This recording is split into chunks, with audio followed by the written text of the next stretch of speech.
Happy Aloha Friday. We have made it through yet another week. Welcome to the COVID-19 Care Conversation with me, Yunji Denise, and Ryan Kalei-Suji, brought to you by the Hawaii Executive Collaborative and Hawaii Pacific Health. We bring you leaders every day, and today, Ryan, we are joined by a very special guest all the way from Washington, D.C. That's right. Senator Brian Schatz will be joining us in just a few moments to sort of give us an update on what's being done on the federal level to help those suffering, of course, through this COVID-19 pandemic. We've actually spoken to the senator a few months back, and it's hard to believe that it's already been that long, but we want to sort of get an update since we last talked. Of course, the last time we discussed the efforts to the rolling out of the PPP program.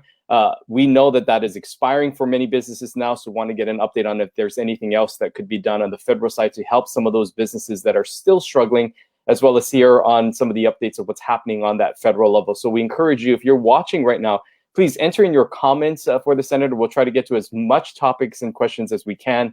Of course, this is a way for you to ask those questions, so we encourage you to let us know where you're watching from, of course, but also type in any questions that you may have, and we'll try to get to as many as possible. Of course, we always like to start off this conversation by presenting some of the numbers and figures of COVID cases in Hawaii. And Yunji, yesterday, a pretty alarming number being released. Yeah, the mayor did share that with us yesterday. He gave us an early preview, 18 cases. So we see a spike. Every day, we hope for single digits or zero, but sometimes we do get these numbers in the teens. 18 is definitely concerning, but officials today in the paper have been quoted as saying that this is something that they somewhat expected as things started to open up. And they say it's not going to deter or delay any openings that are already scheduled. So we know that gyms and other areas that are considered medium risks are starting to open. We'd love to hear from you. Are you planning to go to the gym or go to a bar or go to any, engage in any of these activities, or are you still more likely to stay home right now? Interesting to get your take on, on whether when you see those numbers as high as they were, does it affect your behavior? Yeah, and also brings forward to the conversation again of how do we open Hawaii safely and really present the economy back and open that back up so that people can, of course, travel to Hawaii and really support the economy, because we know that so many are suffering right now. But how do you do that with those case numbers, the numbers that they are? And hopefully we'll wait to see in just maybe in about an hour or so the latest numbers. But right now we want to bring into the conversation all the way from Washington, D.C., Senator Brian Schatz, who's joining us live from his office in D.C. Good morning, Senator. Great to see you once again. Nice to see you both. Thanks for having me. Thanks for being here. Mm-hmm. Let's dive right in. Yes, please, yeah. Ryan, go ahead. We want to start off by asking, of course, the PPP program was meant initially to sort of help some of these businesses make it through that initial first phase, if you will, of this pandemic. And now that many of these businesses are running out of that loan and that program has sort of expired for them, we're seeing many stores having to shut down and businesses shut down. Is there anything that's happening or that can be expected to help in this relief efforts and maybe a second wave of support that may be coming out? Well, we hope so. We understand that a lot of small businesses are not just facing difficulty, they're facing an extinction event. There is a very real possibility that some of these businesses will just not come out the other side of this. And that's why the PPP program has been so important. It was clunky in terms of the rollout, but we did get $2.6 billion out to Hawaii businesses. And a couple of weeks ago, we were able to unanimously authorize some changes to the program that just sort of enables these small businesses to more flexibly use the money in terms of the percentages of the dollars that they receive that they have to use for payroll versus rent and utilities, and also the period of time during which they're allowed to use the money. So that's all good news. But you're really right. We can't go on like this. In July, I anticipate negotiations will begin in earnest about the next COVID package of relief, and PPP will be a central piece of that. But as you said in the lead up, we've really got to think through how to strike the right balance, keep everybody as safe as possible, but also provide for some kind of economic opportunity. And that's why I'm pleased that the Neighbor Island quarantine was gotten rid of, and that we're in the process of trying to do everything as safely as we can to bring back some commerce. We're not going to get 200,000 jobs back instantaneously, but every job counts. And every time we provide an opportunity for a local person to earn their own paycheck, that's a good thing. And we're going to probably be climbing out of this hole for not just the remainder of this year, but for a couple of years. And we've got to think of that as we make policy going forward. I know that the focus of Ryan's questions was on small business. Now let's look to individuals. Cheryl Satsumi says, can you please provide an update regarding what Congress is considering when it comes to unemployment benefits? Will the $600 plus up or a part of that be continued? What other options are being discussed? This is it's a good question. July 31st is when the unemployment insurance, as it is currently extended, expires. And I think that for state leaders, they ought to operate under the assumption that that is a real expiration. We Democrats in the Congress are going to fight to extend it, but I think it's fair to say that we're not going to end up with that $600 plus up, which was great in the sort of immediate emergency situation. But there are people who are being compensated in total $65,000 a year with unemployment insurance, when they were maybe making significantly less than that. And so I don't think we can expect that dollar amount will continue forever. Certainly, Mitch McConnell has said it won't continue at all. I think there's room for a compromise, including to have it sort of step down over time to be humane, but to understand that in order for people to come back to work, we don't want to make it sort of a non-competitive situation where you get 65,000 to not work as opposed to 35,000 to work. Another question that we want to ask, of course, is a topic here in Hawaii that a lot of people are asking, and we just want to get your take on, is the reopening of Hawaii to outside visitors, to the tourism industry. We're already seeing some questions coming in about that here in our program this morning. But what are your thoughts on how Hawaii should safely reopen, and what will be the appropriate time and measures to ensure that the community is safe, but at the same time allow the opportunity for the tourism industry to get started once again? Well, a couple of thoughts. First, I think the opportunity to establish travel with places that have similar COVID incidence rates is there. So I know that the governor is working on the possibility of especially Japan and Korea.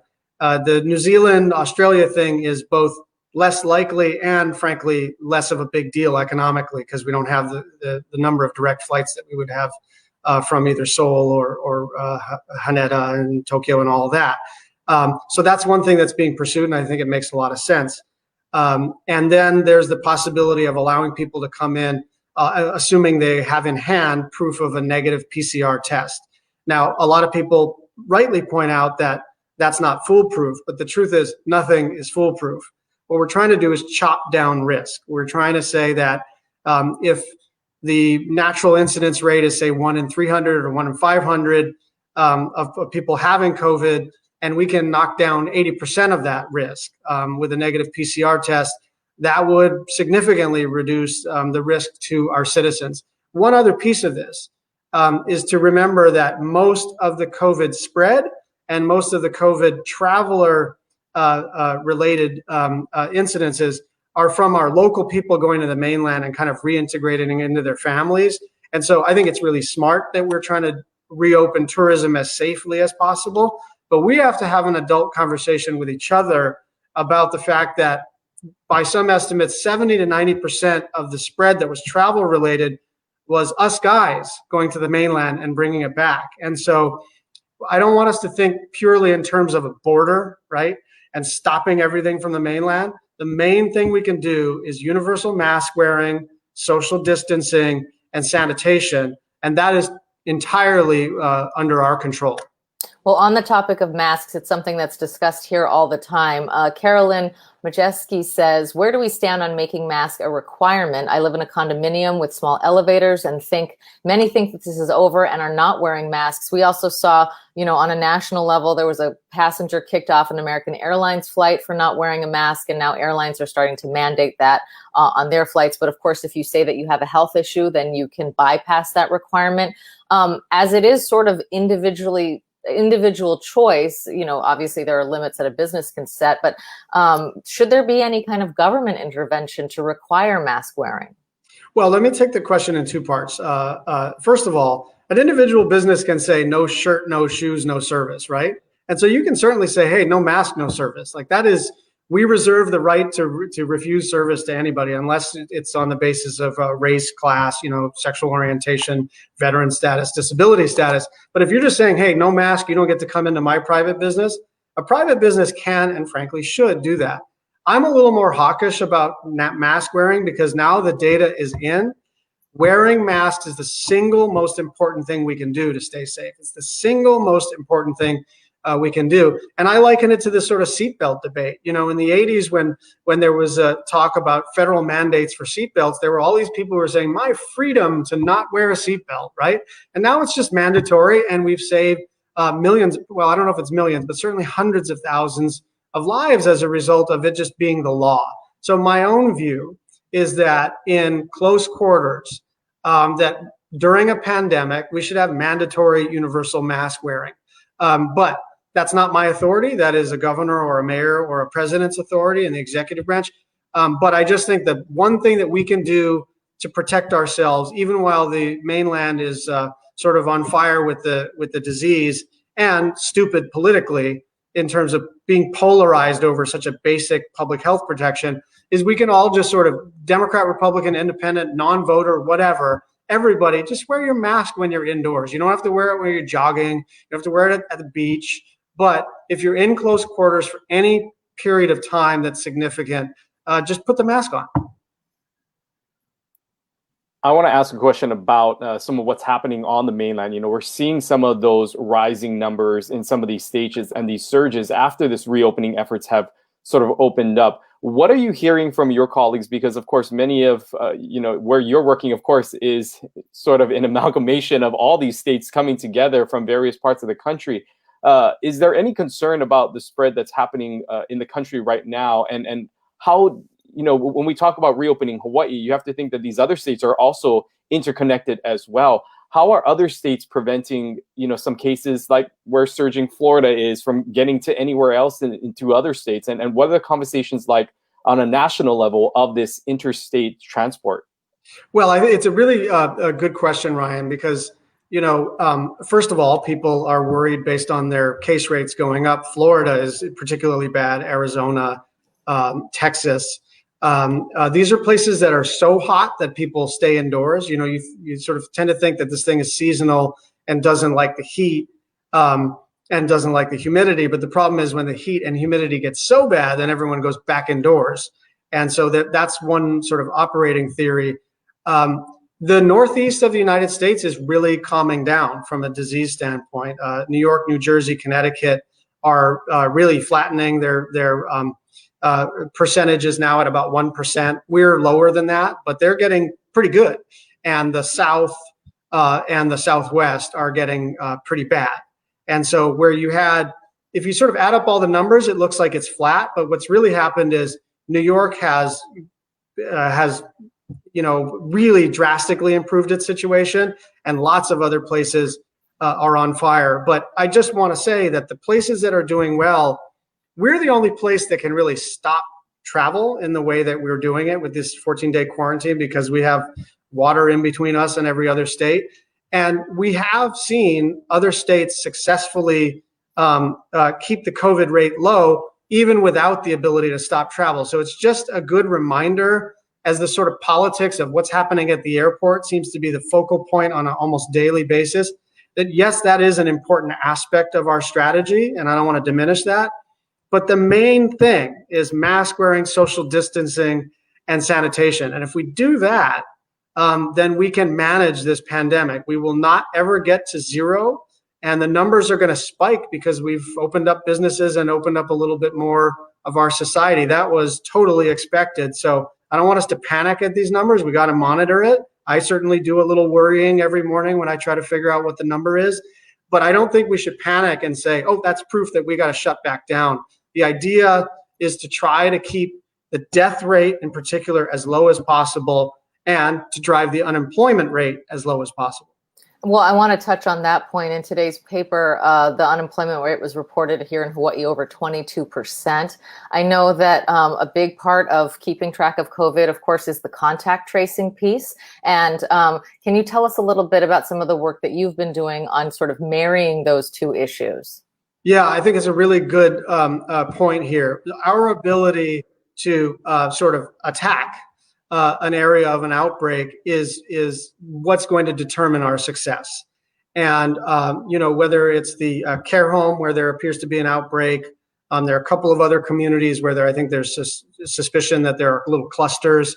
We're really doing a good job of testing as much as we possibly can. But as the numbers spike, the Department of Health staffers that do the contact tracing and do an excellent job would just be overwhelmed just as a statistical matter. And so a good friend of mine and a former staffer of mine, Dr. Amy Grace, who works at the University of Hawaii, partnered with the Department of Health to establish this contact tracing program.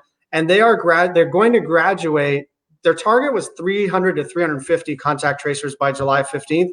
They look like they're exceeding that number by a little bit, between 350 and 400 contact tracers ready to roll on July 15th. So this is something we're doing well.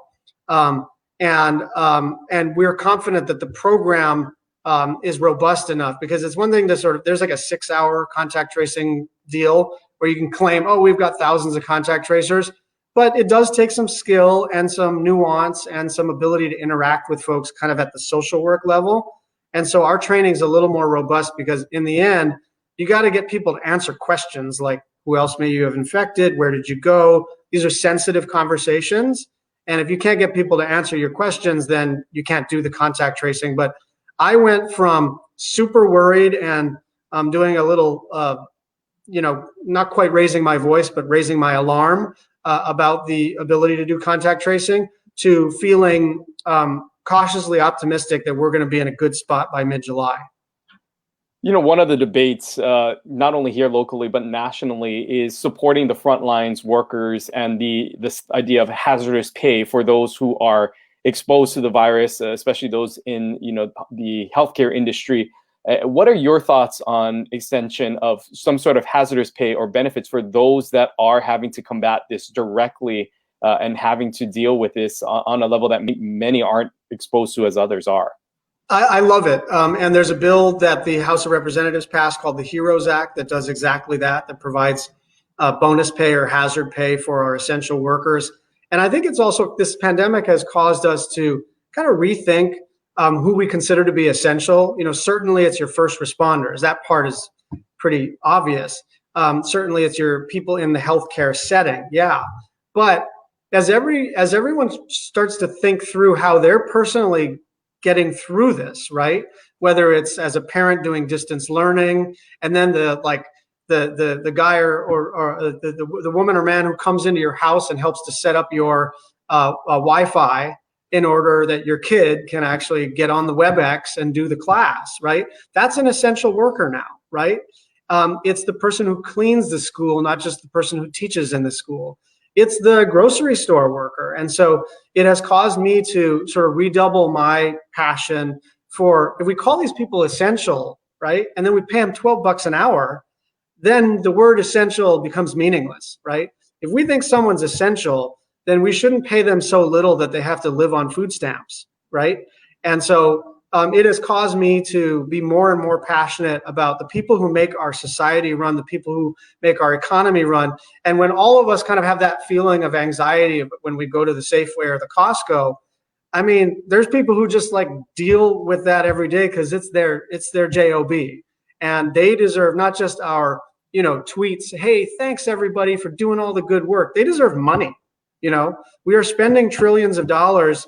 And rightly so, to get through this period of time. The least we can do is make sure that the people who are allowing us to literally eat and educate ourselves and function in society, get paid enough for it to be worth it. There are a number of questions that are coming in about, second stimulus, or not necessarily the second. I believe it would be the third or fourth, but fourth, yeah. On the small business side, is there a PPP, or what would that actually look like? And on the unemployment benefit side, you talked about maybe doing some kind of a tiered down system. What kind of time frame are you looking at when it comes to all of these measures? When can people actually expect to know? Because so much of COVID in general is just this idea of uncertainty and so much economic uncertainty. What does that landscape look like? How fast can Congress act on these measures? Yeah, I'm not going to give like a political answer about how I think Mitch McConnell is terrible, although I do think Mitch McConnell is terrible. But because I think people just need the information. And the last time I was on your live stream, I was able to provide some clarity about the CARES Act and kind of walk through the different pieces. I just can't do that yet because we're still negotiating, not just about the scope of it and what's included in a bill, but also the timing. My best guess is we will pass something towards the end of July, and that it will include something on PPP, very likely a modified unemployment insurance program. I don't know if it'll be modified to the point where it just doesn't exist anymore in terms of a federal subsidy, or just a tiered down system. And then support for our state and local governments, because revenue has dropped like a stone. And it was interesting. I'm on the banking committee. I talked to the chairman of the Federal Reserve, and he said that he didn't use these words, but he said it would be quite stupid to undermine our ability to recover by laying off teachers and firefighters and nurses and government workers right at the moment where we're trying to, execute a recovery. So we really need that, what we use as a shorthand, state and local funding in the next package. But I can't provide as much clarity as I normally can because we're still in the preliminary stages of the negotiation. Senator, we are, of course, in an election cycle right now. And one of the things that we always hear every election cycle is from local leaders and candidates is diversifying Hawaii's economy. There's always this talk of we need to diversify. We need to move away from tourism. And this pandemic has certainly highlighted the dependency on tourism and how much our economy is reliant on that. And discussions now maybe can move forward on a realistic look at how do we diversify our economy.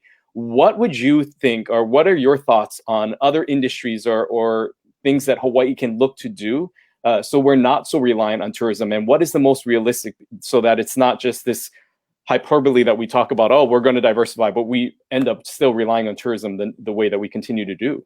Yeah, thank you for that question. I think, first of all, you're right. We do need to diversify our economy, but you can't replace something with nothing. And right now, we have a couple 100,000 people without a job.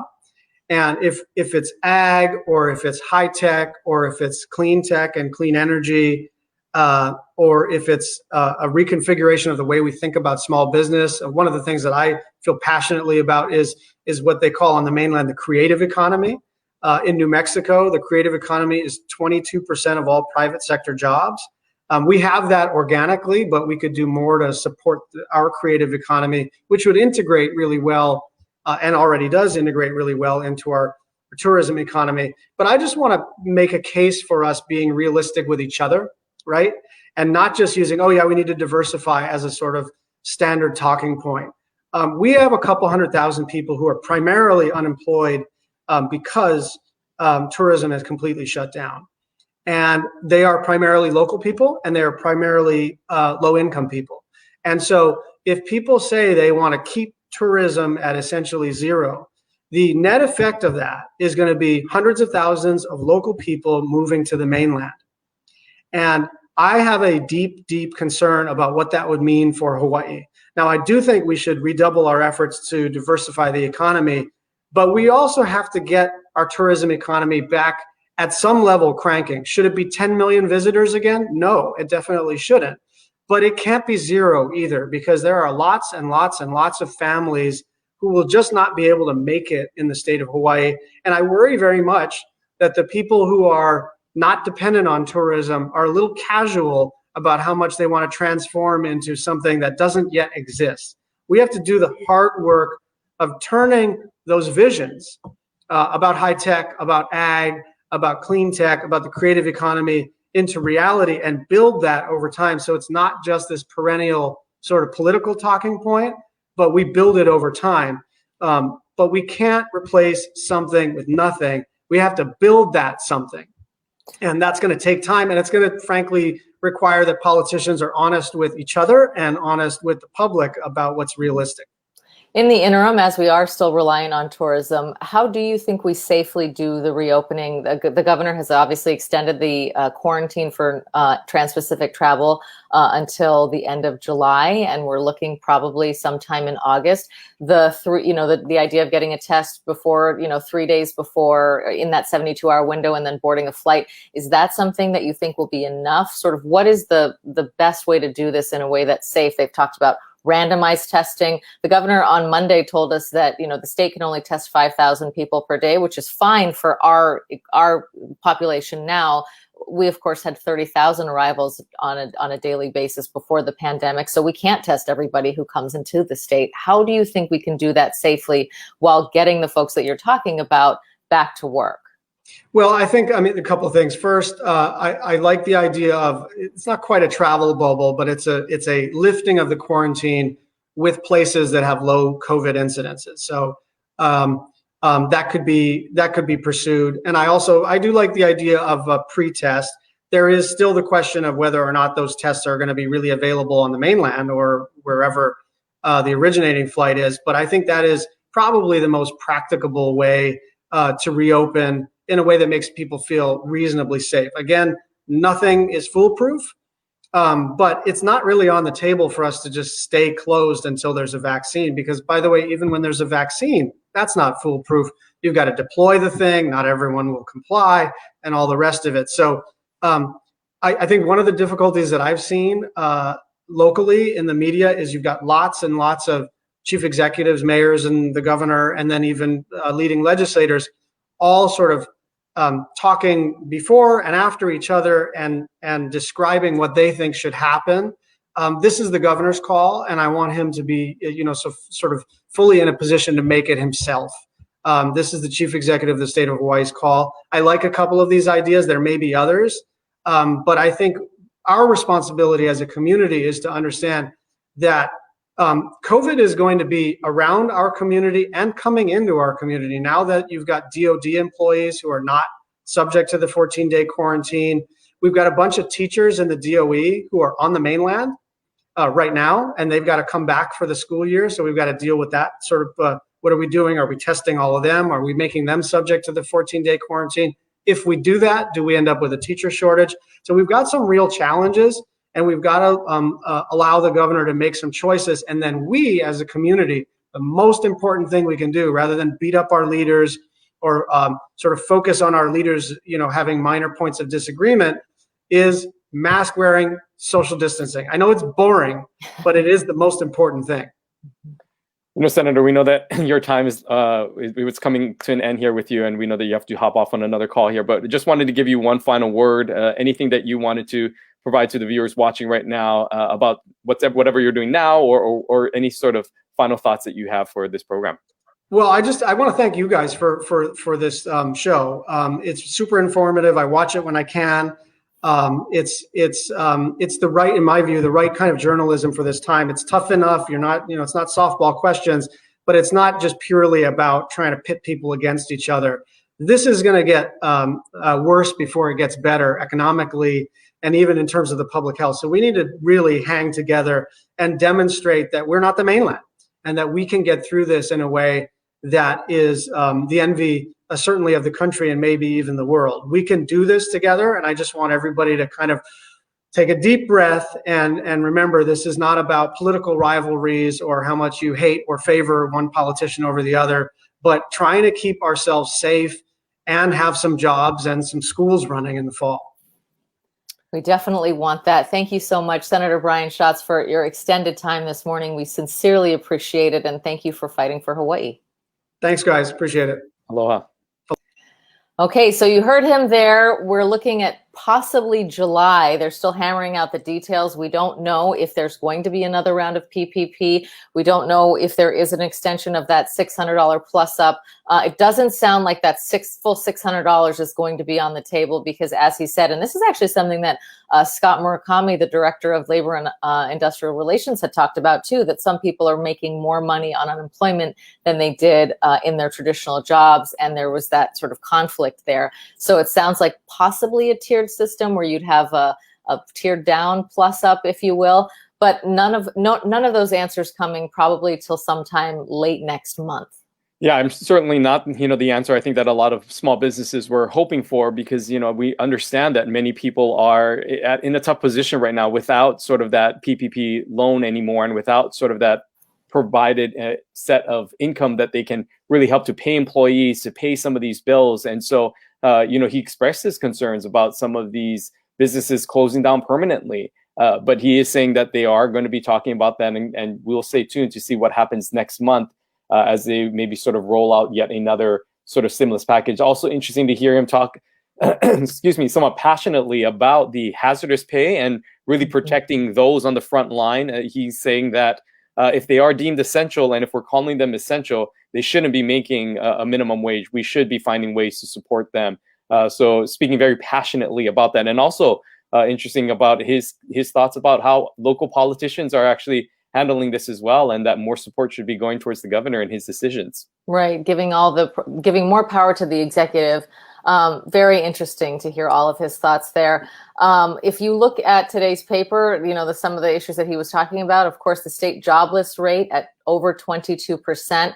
And part of the fallout from that, shops closing. The iconic Watermills at Ala Moana Center is closing. That business is one of the original iconic retailers of that shopping center.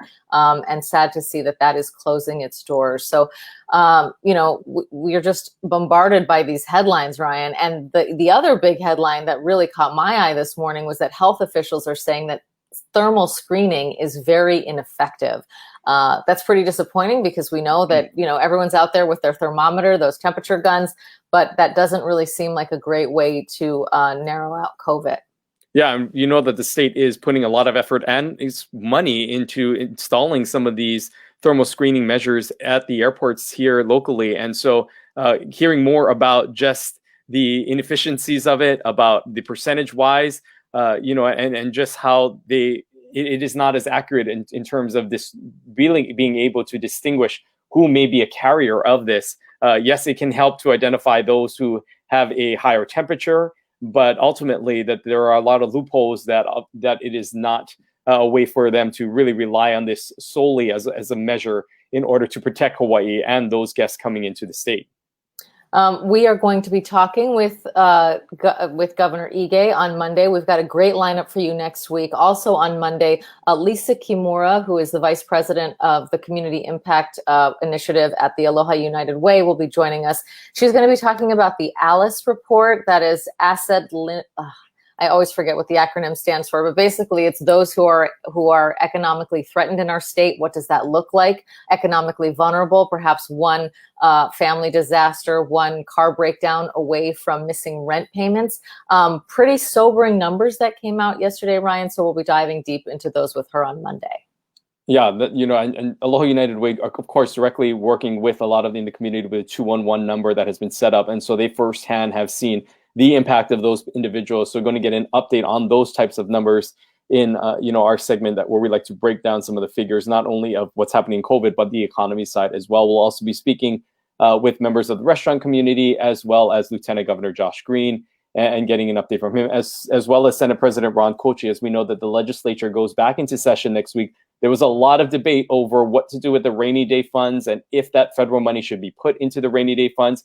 They sort of said that they were going to use this interim of 3 weeks to decide how they were going to best disperse that federal money. And well, the time is coming next week. And so we want to hear about what some of those decisions and proposals that will be put on the table to help get more money and support out to the community. Of course, we like to always end our broadcast by highlighting the good that's happening amongst so much things that are happening all around us. It's oftentimes that we remember all the good things that are happening in our Hawaii Hero segment. Yeah, and we want to highlight an initiative that's happening on Maui with Maui County Mayor Mike Victorino, along with the Hawaii Community Foundation and Hawaii Community Assets. They're launching a financial opportunity center, and that is to help thousands of residents into housing. It's, now more than ever, we've heard for many years about the housing crunch on Maui, especially when it comes to rentals. So they've actually provided matching funds for a total of $500,000, excuse me, to manage and operate the Financial Opportunity Center. It will assist 3,000 Maui residents who qualify for affordable housing rentals and mortgage financing over the course of 3 years. So we're so happy to see that, because that, the programs like that make a huge difference and really affect the outcomes of so many lives. Yeah, and again, the Hawaii Community Foundation, an organization who I feel like we say almost every other day, because they have their hands in so many different nonprofits and so many different groups and so many different organizations to help provide support. Of course, the Resiliency Fund, really an effort to help to support a lot of these things. So if you in any way have the capacity to help, the Resiliency Fund is a great way to support that. You can head over to the Hawaii Community Foundation's website for more information on how you can get support the Resiliency Fund, which in turn supports so many other organizations here on the ground in Hawaii. So we thank them for all that they continue to do during this time. We are so happy to end the week with you. Again, we've got a great lineup. We encourage you to have a great weekend out there. We know a lot more things are opening up. But as the senator reminded us, it's boring, but it's important. Social distancing, wear a mask, wash your hands, all the basics. By now, we should have it down. And the more we do it, of course, the more we can return to the life that we once knew and really long for right now. That's right. So until next week, we hope that you all have a great weekend, and we'll see you right back here 10:30 on Monday. Aloha.